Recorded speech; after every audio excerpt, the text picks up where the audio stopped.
ஏன்னா இந்த பவன் கல்யாண் இவர் வந்து ஆந்திராவுடைய துணை முதலமைச்சர்.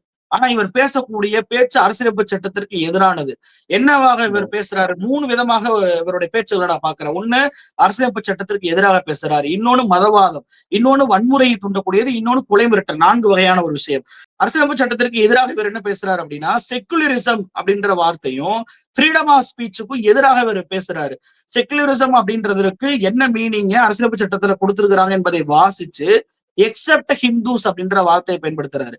அரசியலமைப்பு சட்டத்தில் இல்லாத ஒரு விஷயத்தை அரசியலமைப்பு சட்டம் சமீபத்தில் உச்சநீதிமன்றத்துல செக்குலரிசம்ன்ற வார்த்தையை நீக்க வேண்டும் என்ற கேஸ் போட்ட போது கூட அதை நீக்க முடியாது அப்படின்னு சொல்லி கோர்ட் உத்தரவிட்டாங்க.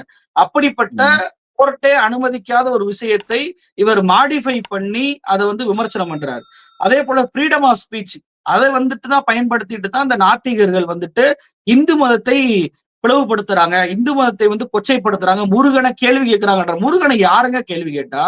முருகனை கொச்சைப்படுத்துவது, கேவலப்படுத்துவது எல்லாமே இந்த பிஜேபி RSS கும்பல் தான். நான் என்ன கேட்கிறேன், நீங்க வந்துட்டு தேர்தலுக்கு முன்னாடி மட்டும் எப்படி திடீர் குபீர் முருக பக்தர்களா மாறுறீங்க? 2021 தேர்தலுக்கு முன்னாடி இதே போலதான் எல்முருகன் வேல் யாத்திரை அப்படின்னு சொல்லிட்டு கிளம்புறாரு. அதே போல 2026 தேர்தலுக்கு முன்னாடி முருக பக்தர்கள் மாநாடு நடத்துறீங்க.